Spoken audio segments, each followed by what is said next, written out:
사랑과 은혜가 풍성하신 하나님 아버지, 지난밤도 주님의 날개 그늘 아래에서 저희를 눈동자와 같이 보호하여 주시고 새날 새 아침을 열어주심에 감사를 드립니다. 하루의 처음 시간을 구별하여 주님 앞에 나온 심령마다 은혜의 말씀과 성령의 위로하심으로 채워주시고 간절히 구하는 기도의 제목들마다 선하게 응답하여 주시옵소서. 주님, 우리의 기도와 신앙이 날마다 성숙하게 하여 주시어 하나님의 나라와 의를 먼저 구할 줄 알게 하여 주시고 먹든지 마시든지 살든지 죽든지 오직 주님의 영광만을 위하여 살게 하여 주옵소서.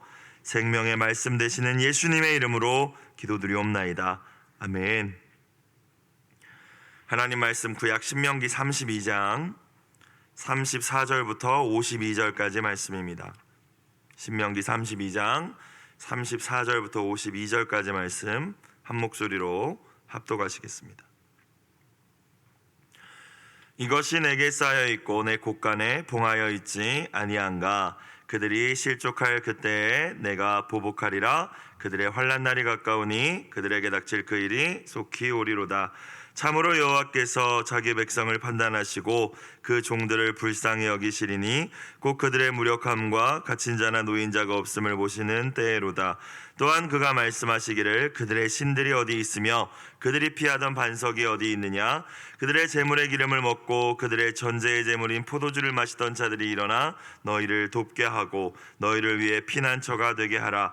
이제는 나 곧 내가 그인 줄 알라. 나 외에는 신이 없도다. 나는 죽이기도 하며 살리기도 하며 상하게도 하며 낫게도 하나니 내 손에서 능히 빼앗을 자가 없도다. 이는 내가 하늘을 향하여 내 손을 들고 말하기를 내가 영원히 살리라 하였노라. 내가 내 번쩍이는 칼을 갈며 내 손이 정의를 붙들고 내 대적들에게 복수하며 나를 미워하는 자들에게 보응할 것이라.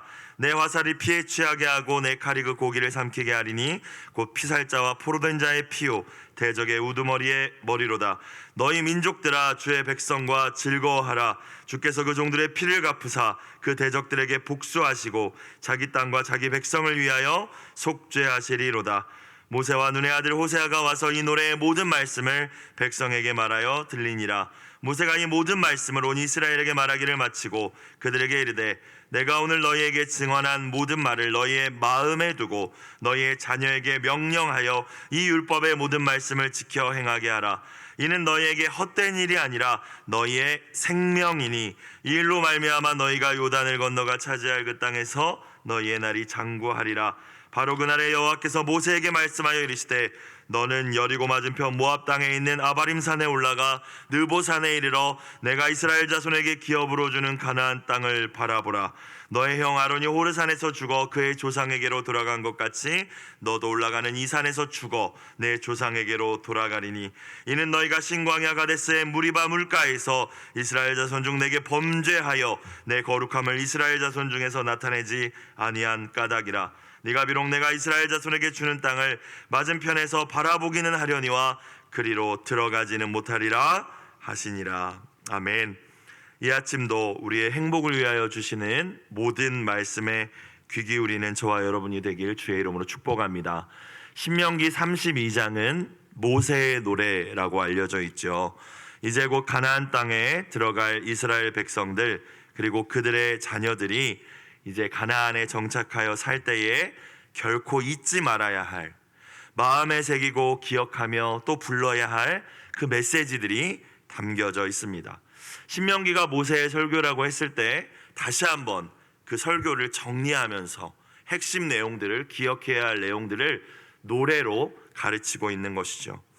지난 월요일의 말씀 32장이 모세의 노래 전반부 1절부터 14절까지의 내용은 무엇이었습니까? 하나님께서 이스라엘을 어떻게 사랑하셨는지에 대한 내용이었죠. 하나님의 은혜였습니다. 반석 되시는 하나님, 보호자, 인도자, 때로는 독수리 훈련시키시는 하나님, 좋은 것으로 공급하시는 그 하나님, 그 하나님의 은혜를 노래했죠. 기억하라는 것입니다. 하나님의 은혜를 잊지 말아라. 그리고 어제의 말씀 15절부터 33절까지의 말씀은 너희가 하지만 그 은혜를 잊게 될 것이다. 이스라엘의 배응망덕에 대한 내용이었습니다. 하나님의 사랑을 배반하게 될 이스라엘, 그로 인해 하나님께서는 질투하시고 진노하실 것이라는 내용이 어제의 내용이었죠.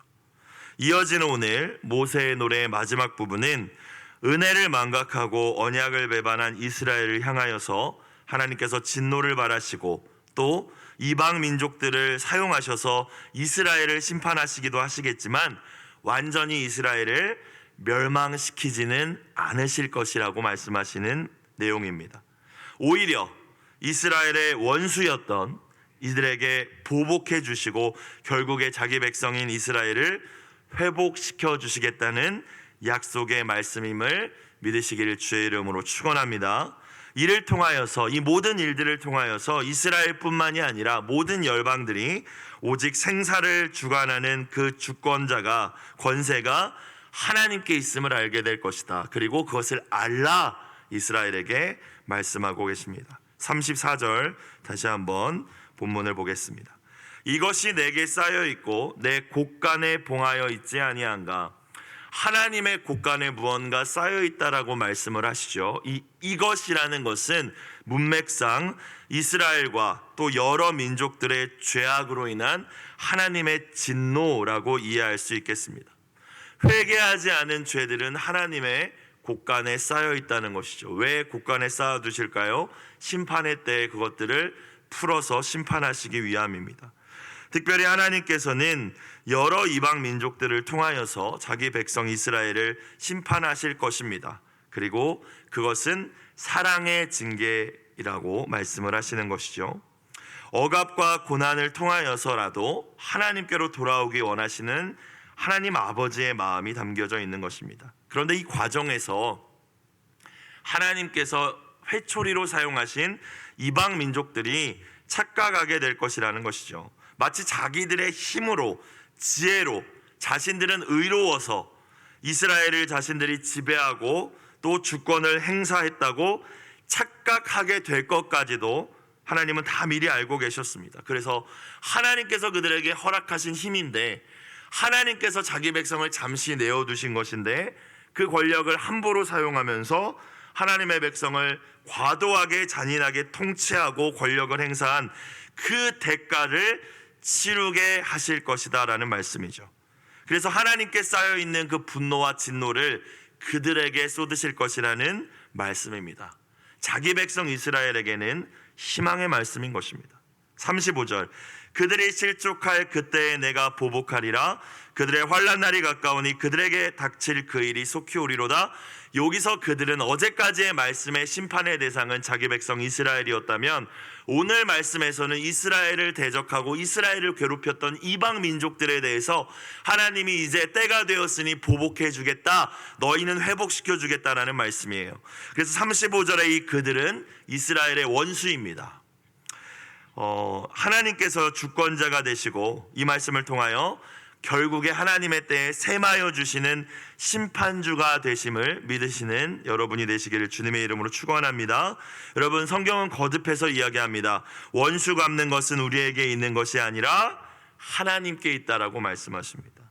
그래서 우리가, 저와 여러분이 하나님의 백성이라면 우리의 모든 사정을 사람에게 이야기하거나 악을 악으로 갚는 것이 아니라 그 모든 사정을, 그 탄식과 답답함과 분노까지도 하나님께 올려드리는 것이야말로 원수 갚으시고 셈하시는 하나님을 향한 바른 믿음임을 깨닫는 이 아침이 되시길 주님의 이름으로 축복합니다. 그것이 때로는 나의 죄악으로 인한 징계였을지라도 하나님께서는 자기 백성 고통 중에서 부르짖을 때에 그 부르짖음을 결코 외면하지 않으신다고 오늘 말씀하시는 거예요. 결국 때가 되면 내가 다 갚아줄 거다, 너희는 회복시켜 줄 거다라는 약속이죠. 여러분, 전능하신 하나님이 못하시는 일이 있는데 그것은 잘못했다고 용서해달라고 돌아오는 자기 자녀를 내치시는 일은 절대로 못하십니다. 그것은 하나님이 하실 수가 없는 일이에요. 이사야 선지자가 뭐라고 말씀하십니까? 상한 갈대를 꺾지 않으시고 꺼져가는 등불을 끄지 않으시는 분이 우리 아버지 하나님이십니다. 언제나 겸손하게 두 손 들고 주님 앞에 나올 때 다시 한번 기회를 주시고 용서해 주시며 오히려 우리의 원수에게 보복해 주시는 그 하나님이 좋으신 우리의 아버지 되심을 믿으시길 주님의 이름으로 축복합니다. 지금 여러분을 힘들게 하는 것이 환경일 수도 있고 사람일 수도 있습니다. 하지만 더 넓게 보면, 영적으로 보면 원수 마귀일 거예요. 여러분, 그것에 집중하고 문제에 집중하며 내 힘으로 그것들을 해결하려고 전전긍긍하시기보다 하나님께 시선을 두실 수 있기를 다시 한번 축복합니다. 회개할 것들이 있다면 또 회개하셔야 합니다. 창세기의 말씀을 보면은 야곱의 가족들이 이제 위기의 순간에 처하죠. 자, 그때 어떻게 합니까? 우상을 제거하고 예배의 자리였던 베델로 돌아가는 장면이 등장합니다. 예배를 회복한다는 거예요. 여러분, 나를 위하여서 보복하시며 구원을 행하시는 그 하나님을 많은 믿음의 조상들과 같이, 야곱과 같이 경험할 수 있는 귀한 한 날이 되시기를 주님의 이름으로 축원합니다. 자, 36절 계속해서 말씀하십니다. 내가 갚아줄 거야. 내가 다 해결해 줄 거야. 내가 너희를 회복시켜 줄 거야. 36절 참으로 라고 시작되죠. 참으로. 신약의 표현으로 한다면 진실로죠. 진실로. 아멘이라는 것입니다. 참으로 여호와께서 자기 백성을 판단하시고 그 종들을 불쌍히 여기시리니 곧 그들의 무력함과 갇힌 자나 노인 자가 없음을 보시는 때로다.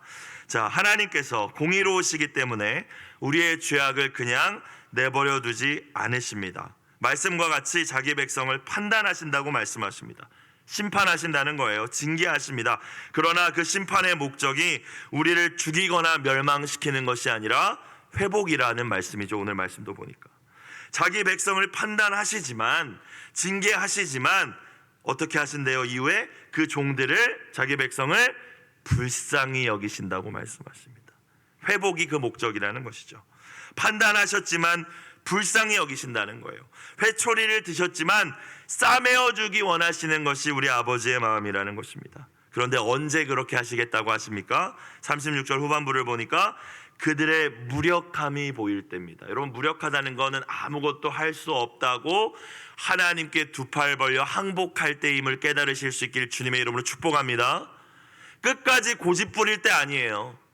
무력할 때입니다. 그리고 갇힌 자나 노인자가 없음을 보시는 때, 그러니까 다 이제 심판받아서 거의 죽어서 남지 않았을 때, 이스라엘로 따지면 포로로 끌려가서 이제 몇 명 남지 않은 남은 자만 남았을 때라고 이해하시면 될 것 같습니다. 오늘 우리에게 적용해 보면은 이 방법도 써보고 저 방법도 써보고 내 힘과 지혜 다 의지해봤지만 하나님 안 됩니다. 안 되네요. 도와주세요. 잘못했어요. 그때 판단하셨던, 우리를 잠시 징계하셨던 하나님께서 불쌍히 여기실 것이다. 이제 해결되기 시작할 거야. 이제 하나님의 보복이 시작될 거야. 너의 원수를 향한, 원수 마귀를 향한 하나님의 역사가 시작될 거야 라는 말씀이죠. 여러분, 찬송가의 가사와 같이 천부여 의지 없어서 손들고 옵니다. 그것이 회복의 시작임을 기억하시는 이 아침이 되시길 주님의 이름으로 다시 한번 축원드립니다. 자, 하나님께서는 그 징계 가운데 깨닫고 두 손 들고 돌이킨 자기 백성에게 반드시 구원을 베풀어 주십니다. 그리고 그 모든 일들을 통하여서 하나님께서는 하나님만이 진짜 유일하신 하나님이심을 다시 알게 하실 거예요. 때로 우리가 하나님을 의지하다가 실족하다가 범죄하다가 우상숭배하다가 또 징계를 당하다가 하나님 잘못했어요. 이 모든 과정들을 통하여서 하나님이 저와 여러분에게 가르쳐 주시고자 하는 것이 무엇입니까?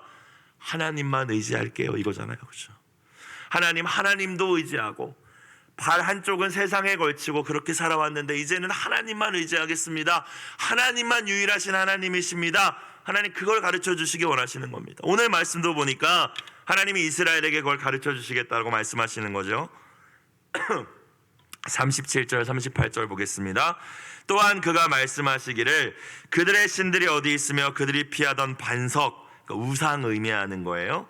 어디 있느냐? 38절 그들의 재물의 기름을 먹고 그들의 전제의 재물인 포도주를 마시던 자들, 그러니까 너희가 나 대신 섬기던 그 우상들이 일어나 너희를 돕게 하고 너희를 위해 피난처가 되게 하라. 자, 무슨 말씀이십니까? 하나님이 이스라엘을 회복하시지만 가르치실 거는 가르치고 계신 것이죠. 너희들이 나 말고 그토록 지금까지 의지하고 섬기던 네 우상들 보고 도와달라고 해보지. 하나님께서 이렇게 말씀하시는 거예요. 회복시켜 주시면서 이제 가르치시는 거죠. 어디 그렇게 너가 섬기던, 너의 모든 에너지를 쏟고 너의 모든 마음을 쏟고 나보다 사랑하던 그것들에게 도와달라고 한번 해보지 그랬냐? 이런 마음이라는 거예요. 저에게 적용을 한다면, 은천아, 이제야 네가 나를 의지하냐? 네가 그토록 지금까지 의지하고 하나님 삼았던 너의 지식, 너의 경험, 너의 똑똑 어디 있냐? 네가 나보다 사랑했던 네 마음속의 우상들 어디 있냐? 끝까지 한번 네 힘으로 해보지 그랬냐? 네가 반석으로 여기던 것들이 너를 구원할 수 있나 한번 해보지 그랬냐? 그들이 진짜 아무것도 아니라는 걸 네가 이제야 깨달았구나. 하나님도가 아니라 하나님만 의지해야 함을 네가 이제 알겠느냐? 이 뉘앙스로 말씀하고 계시는 거예요. 자, 39절 그러면서 하나님 말씀하시죠. 이제 깨달았냐? 그게 아무것도 아니라는 거 이제 알았어?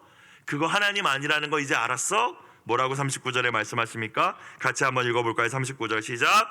이제는 나 곧 내가 그인 줄 알라. 나 외에는 신이 없도다. 나는 죽이기도 하며 살리기도 하며 상하게도 하며 낫게도 하나니 내 손에서 능히 빼앗을 자가 없도다. 나만 유일하게 생사화복을 주관하는 하나님이다. 기억해라라는 말씀이죠. 그렇게 고생하며 고통당하며 우상이 헛된 것인 줄을 네가 알게 되었다면, 사람을 의지해보고 사람에게 기대보고 내 지혜를 기대보고 돈에도 기대봤지만 그게 너에게 진짜 행복을 줄 수 없다는 거 이제 깨달았다면, 나만이 너의 생명임을 반석임을 이제는 좀 알아라 라는 말씀입니다. 오직 나만이, 사마리아 여인에게 예수님이 하셨던 말씀처럼 계속 목말라서 다른 거 찾아다니지 말고 제발 나만이 너를 영원히 목마르지 않게 해줄 수 있는 생명수의 근원이 된다는 것을 이제는 기억해라 말씀하십니다. 나 외에는 신이 없도다 말씀하십니다. 나에게 모든 권세가 있고 그것을 빼앗을 존재는 없다고 말씀하십니다. 죽이기도 하시지만 살리기도 하시는 분, 우리를 때로는 상하게 하실 때도 있지만 독수리 훈련시키실 때도 있지만 아프게 하실 때도 있지만 내버려 두시지 않고 반드시 그 상처를 싸매어서 낫게 하시는 하나님이, 주권자 되시며 역사의 통치자가 되시는 그 하나님이 저와 여러분의 아버지 하나님 되심을, 유일하신 분이 되심을 기억하실 수 있길 주님의 이름으로 축복합니다. 하나님께서 그렇게 이야기하는데도 믿지 않을까봐 40절 말씀을 덧붙이셨네요. 이는 내가 하늘을 향하여 내 손을 들고 말하기를, 이렇게 말하는 것은 이스라엘 백성에게 맹세한다는 의미입니다. 하늘을 향하여 두 손을 든다는 건 맹세한다는 거예요. 하나님보다 더 큰 존재가 없기 때문에 하나님이 스스로 맹세하십니다. 내가 영원히 살리라. 이 말은 뭐예요? 나는 어제도 오늘도 내일도 동일한 하나님이다. 내 말도 변치 않을 거야. 나는 영원히 너희와 함께 있는 하나님 여호와 하나님이라는 것이죠. 맹세할게. 너희가 나에게 겸손히 겸비하여서 돌아왔을 때에 너희의 대적들과 너희의 문제들과 너희의 모든 고통에서 내가 건져줄게. 내가 해결해줄게. 항복하고 돌아와라. 나만이 너희가 의지할 유일한 하나님임을 알라 하십니다. 그러면서 다시 한번 자기 원수들을 향하여, 하나님의 원수를 향하여 보복하실 것임을, 심판하실 것임을 말씀하십니다. 41절 42절 내가 내 번쩍이는 칼을 갈며 내 송이 정의를 붙들고 내 대적들에게 복수하며 나를 미워하는 자들에게 보응할 것이라. 42절 내 화살이 피에 취하게 하고 내 칼이 그 고기를 삼키게 하리니 피살자와 포로된 자의 피요 대적의 우두머리의 머리로다. 하나님께서 이스라엘의 대적들을 보복하시겠지만 이스라엘이 회개하지 않는다면 이 무시무시한 하나님의 심판은 회개하지 않는 자에게 다 임하게 될 것입니다. 특별히 예수님께서 재림하시는 세상의 마지막 날의 최후의 심판의 그때에 이 일은 일어날 거예요. 저와 여러분에게도 회개하라 말씀하셨는데 회개하지 않는다면 우리가 하나님의 은혜를 경험하지 못하게 될 것입니다. 하나님의 심판이 얼마나 완전하고 두려운 것인지 41절 42절 말씀이 말씀하고 계시죠. 사랑하는 여러분, 결코 하나님의 대적이 되어서는 안 될 줄로 믿습니다. 하나님의 백성들, 교회, 또 하나님의 말씀의 권위자들을 언제나 존중하고 또 여러분끼리도 서로 언제나 사랑하는 것이 주님이 주신 새 계명의 말씀인 줄로 믿습니다. 하나님 우리에게 주신 약속의 키가 있잖아요. 열쇠가 있잖아요. 너를 축복하는 자에게는 내가 축복하고 너를 저주하는 자에게는 내가 저주하리니. 그래서 하나님의 반대편에 서시면 안 됩니다. 하나님이 사랑하시는 하나님의 백성을 대적하시면 안 됩니다. 근데 우리가 다 하나님의 백성이잖아요. 그러니까 서로 대적하시면 안 된다는 거예요. 교회 안에서 때로 갈등이 있습니다. 믿는 자들 간에 반목할 때가 있죠. 그럼 하나님은 누구 편이실까요? 각자 다 자기 편이라고 생각하는데, 최영기 목사님 저서를 읽다 보니까 이렇게 나와 있었어요. 하나님은 회개하는 자의 편이십니다 라고 나와 있더라고요. 약한 자의 편, 내가 갚아줄 수 있으나 때로는 내가 갚지 않으며 하나님께 맡기며 기도하는 자의 편임을 기억하시고 갚아주시는 하나님께 언제나 경건함으로 깨어 있으실 수 있기를 주님의 이름으로 축원합니다. 43절, 자, 회복을 노래하게 하신 하나님께서 이제 즐거워하라고 말씀하시죠. 너희 민족들아 주의 백성과 즐거워하라. 자, 그런데 보면 이스라엘만 향하여서 이 즐거워라고 하시지 않고 너희 민족들아 라고 하면 세상의 모든 민족들아 라는 표현이거든요. 모든 열방들아 주의 백성, 이스라엘 구원받은 자들과 함께 즐거워하라 라고 말씀하십니다. 자, 뒤에 보면 주께서 그 종들의 피를 갚으사 그 대적들에게 복수하시고 자기 땅과 자기 백성을 위하여 속죄하시리로다. 이스라엘을 위하여서 자기 백성을 위하여 구원을 베푸셨는데 왜 모든 민족들로 하여금 즐거워하라 명하신 것일까요? 이스라엘의 회복과 구원을 통하여서 결국에 모든 열방을 회복시키시는 것이 하나님의 계획이라는 사실을 비춰주고 계시는 것입니다. 오늘로 적용을 한다면 오늘날 이스라엘이란, 오늘날 주님의 백성이란 예수님의 보혈로 세워진 새 언약의 백성된 저와 여러분, 오늘날의 교회가 주님의 백성이요 이스라엘인 줄로 믿습니다. 하나님께서는 교회를 먼저 반드시 회복시키실 것이고 교회를 통하여서 온 땅 가운데 하나님의 나라를 온전히 세워가실 줄로 믿습니다. 그때에 세상 모든 민족이 계시록의 말씀처럼 구원을 얻게 될 것이고 하나님의 보좌 앞에 모든 열방과 모든 민족과 족속들이 모여서 함께 하나님을 찬양하게 될 것입니다. 그러니까 마지막에 최후에 일어날 회복에까지도 하나님께서 신명기 말씀을 통하여서 노래하게 하신 것이죠. 특별히 43절 맨 마지막 부분을 보니까 자기 땅과 자기 백성을 위하여 속죄하시리로다. 속죄라는 표현을 굳이 사용하게 하셨어요. 그렇죠? 이것은 모든 민족을 대신하여 그 죄를 담당하셔서 속죄의 제물로 오실 예수님까지도 예언한 말씀이라고 이해할 수가 있습니다. 구원은 그냥 일어나지 않죠. 피 흘림이 없은즉 사함이 없기 때문입니다. 하나님의 백성 이스라엘 뿐만이 아니라 모든 열방을 회복시키는 속죄의 제물 되신 예수님을 통하여서 모든 민족들이 즐거워할 구원의 역사를 이루어 가실 것이라는 주님의 예언의 말씀이죠. 사랑하는 여러분, 하나님께서는 오늘 우리의 삶의 모든 문제가 해결되었기 때문에 즐거워하라고 말씀하고 계시는 것이 아닙니다. 하나님께서 말씀하신 대로 반드시 베푸실, 아직 이루어지지 않았지만 반드시 이루어질 그 구원의 역사를 소망하고 기대하면서 오늘을 즐거워하고 기뻐하며 감사함으로 살아내라고 저와 여러분에게 명하시고 계심을 기억하실 수 있기를 주님의 이름으로 축원합니다. 여러분, 감옥 같은 인생이라고 하면서 혹시 한숨만 짓고 계시지는 않습니까? 구원의 그 하나님을 찬양하며 즐거워할 때에 감옥 같은 환경이라 할지라도 땅은 진동할 것이고 옥문이 열리는 역사가 오늘 여러분의 삶 가운데 일어나게 될 줄로 믿습니다. 여호와 하나님을 기뻐하며 즐거워하는 것이 하나님의 백성의 힘임을 기억하실 수 있기를 주님의 이름으로 축복합니다.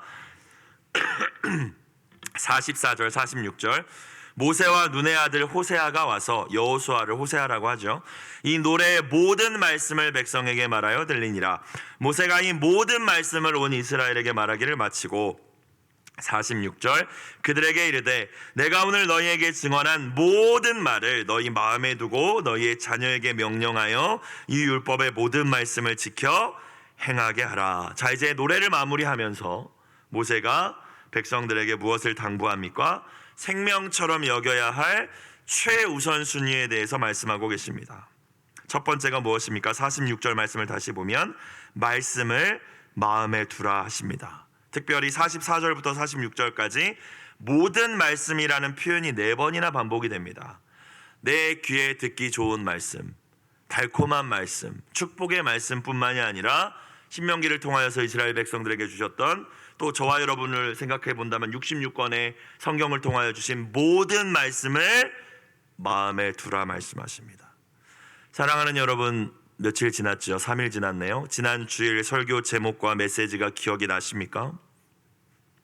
어제 큐티의 말씀은 기억이 나십니까? 마음에 두라 말씀하십니다. 그렇죠? 마음에 두라. 왜냐하면요, 우리가 말씀을 마음에 두지 않는다면 세상을 살다가 반드시 우리의 믿음이 작동해야 되는 순간이 있습니다. 마귀가 유혹을 하든지 사람이 우리를 힘들게 하든지 분노가 올라오든지 우리의 믿음이 그 순간 작동해야 되는데, 말씀이 마음에 없으면 내 감정과 내 생각과 내 경험이 작동하겠죠. 그렇죠? 말씀을 마음에 둔다는 것은 그 말씀을 통하여 들려주시고 나를 인도하시는 하나님을 따르겠다라는 의지입니다. 말씀을 마음에 두지 않으면 그렇게 살 수 없기 때문이죠. 아무리 반복해도 지나치지 않습니다. 읽고 묵상하고 암송하고 또 목장에서 그 말씀을 나누셔야 마음에 둘 수 있습니다. 하나님의 모든 말씀을 마음에 두실 수 있는 저와 여러분이 되시길 다시 한번 주님의 이름으로 부탁드립니다. 자, 그런데 너만 마음에 두는 걸로 끝나지 마라. 두 번째 뭐예요? 46절 보실까요? 너희 자녀에게 명령하여 지켜 행하게 하라. 명령이라고 말씀하셨어요. 지켜도 되고 안 지켜도 되는 게 아니라 반드시입니다. 명령이에요.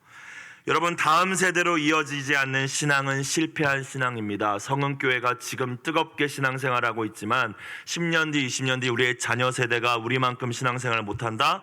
실패하신 겁니다. 죄송하지만 다음 세대를 세우지 못하는 신앙은 실패한 신앙입니다. 사사기 말씀을 보면 나와 있습니다. 믿음의 다음 세대가 세워지지 않고 다른 세대가 등장했다라고 이야기합니다.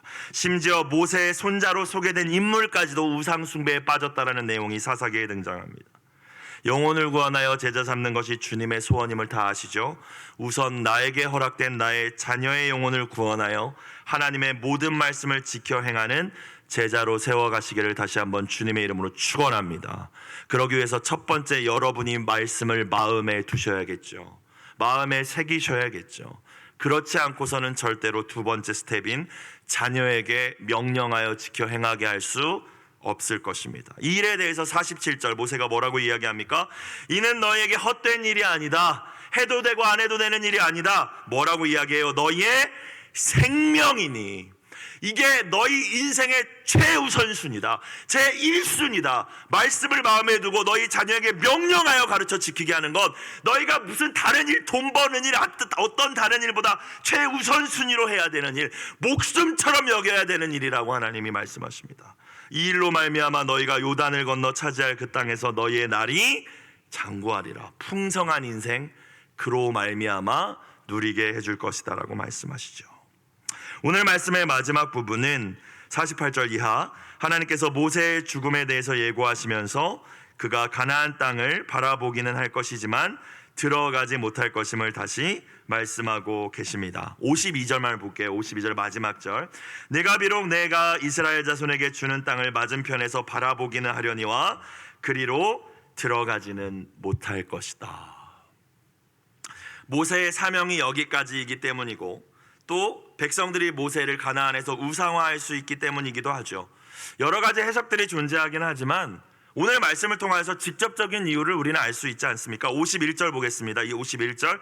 이는 모세가 너와 아론이죠. 너희는 너희가 신광야 가데스의 무리마 물가에서 이스라엘 자손 중 내게 범죄하여 내 거룩함을 이스라엘 자손 중에서 나타내지 아니한 까닭이라. 모세가 범죄했대요. 하나님 앞에. 세 번역을 보니까 너가 믿음 없는 행동을 했다라고 말씀하십니다. 신광야 가데스 무리바 물가의 사건이 무엇입니까? 이미 가데스 바데아 반역으로 인해서 많은 이스라엘 백성이 죽었어요. 또 고라의 반역 사건으로 땅이 갈라지면서 또 많은 백성이 죽었어요. 그러면 좀 하나님을 두려워해야 되는데 백성들이 또 불평합니다. 또 원망해요. 물이 없다. 죽이려고 여기까지 왔냐? 야, 예전에 다른 내 동료 죽었을 때 같이 죽이지 그랬냐? 막 이런 식으로 원망을 하니까 모세가 하나님 앞에 기도합니다. 하나님 가르쳐 주십니다. 지팡이를 잡아라. 반석에게 명령하여 물을 내라. 자, 그런데 모세가 많이 화가 났습니다. 도대체 이 백성은 언제까지 이렇게 완악하고 고집스러울 것인가? 그래서 모세가 하나님이 시키시는 대로 하지 않고 반석을 2번 내리칩니다. 2번 내리쳤다는 거는요, 승질났다는 거죠. 그러면서 모세가 뭐라고 이야기하냐면 3번역으로 읽어드리겠습니다. 반역자들은 들으라, 우리가 이 바위에서 너희들을 위하여 물을 내랴? 라고 합니다. 하나님이 물을 내시는 건데 우리가 물을 내려라고 이야기하고 반역자들이라고 외치죠. 이 일로 인하여서 하나님이 말씀하십니다. 너가 나를 믿지 않고 백성들 앞에서 나의 거룩함을 드러내지 않았다. 여러분, 이 말씀을 통해서 하나님 너무하십니다라고 우리가 생각할 수도 있겠지만 몇 가지를 생각해 보겠습니다. 첫 번째는 말씀대로 순종하는 것이 믿음임을 다시 기억하실 수 있기를 주님의 이름으로 축원합니다. 99%의 순종이라는 건 존재하지 않습니다, 여러분. 그렇죠? 100% 순종만이 순종입니다. 명하라 하셨으면 명해야죠. 왜 칩니까, 반석을? 두 번째, 분노하는 일은 어떤 상황에서 분노하든지 하나님의 의를 이루지 못하고 반드시 교만의 열매를 낳습니다. 우리가 이 반석에서 니들 위해서 물을 내랴? 모세가 그랬다는 거예요. 사랑하는 여러분, 분노했을 때 분노하죠. 우리가 어떤 말도 어떤 행동도 어떤 선택도 하지 않는 것이 지혜임을 기억하실 수 있기를 주의 이름으로 축원합니다. 분노했을 때 하면은 말 뱉거나 하면은 다 하나님 앞에 죄죠, 범죄죠. 세 번째, 하나님은 권위자에게 더 높은 기준을 원하십니다. 이스라엘이 속죄 제물을 드릴 때 제사장이 죄지면은 소 드렸어야 돼요. 소. 백성들은 양 드리는데요. 기준이 다릅니다. 신학생 때 제가 음란 동영상을 본 것과 전도사 때 본 것과 목사가 된 지금 보는 것은 하나님이 보실 때 다른 죄입니다. 여러분, 특별히 목자 목녀분들도 계시죠? 하나님은 권위자에게 더 높은 기준을 요구하신다는 거. 마지막 한 가지 기억해 볼까요? 끝날 때까지 끝난 거 아닙니다. 천국 가는 그날까지, 주님께서 면류관 머리에 씌워주시는 그날까지 끝까지 자라는 것이 신앙생활임을 기억하실 수 있기를 주님의 이름으로 축복합니다. 모세는 위대한 사람입니다. 모세는 아름다운 사람이고 믿음의 사람이고 순종의 사람이었습니다. 하지만 신명기 말미에 이 말씀을 통하여서 저와 여러분에게 주시고자 하는 메시지가 분명히 있다고 생각합니다. 오늘 공동체 기도 제목, 오직 주만이 우리의 상함과 나음과 사망과 생명의 근원이라는 사실을 믿고 의지하게 하소서. 오늘 한 날도 주신 말씀을 붙들고 승리하실 수 있기를 주님의 이름으로 축원합니다. 기도드리겠습니다. 사랑과 은혜가 풍성하신 하나님 아버지, 이스라엘 백성에게 노래를 통하여 하나님의 은혜와 말씀을 기억하게 하셨듯 오늘 우리에게도 수많은 찬송들을 주심에 감사를 드립니다. 예배의 시간에만 부르는 노래가 되지 않게 하여 주시고 우리의 삶 속에서 여러 찬양을 드리며 하나님의 은혜를 기억하며 나 자신의 삶을 또 돌아보며 회개하는 저희가 되게 하여 주시옵소서. 우리에게 주신 모든 말씀을 생명처럼 여기며 순종하여 하나님이 주시는 풍성한 은혜를 누리는 저희들과 또 저희의 자녀 세대가 될 수 있도록 주님 은혜를 베풀어 주옵소서. 예수님의 이름으로 기도드리옵나이다. 아멘. 주기도문 드리겠습니다.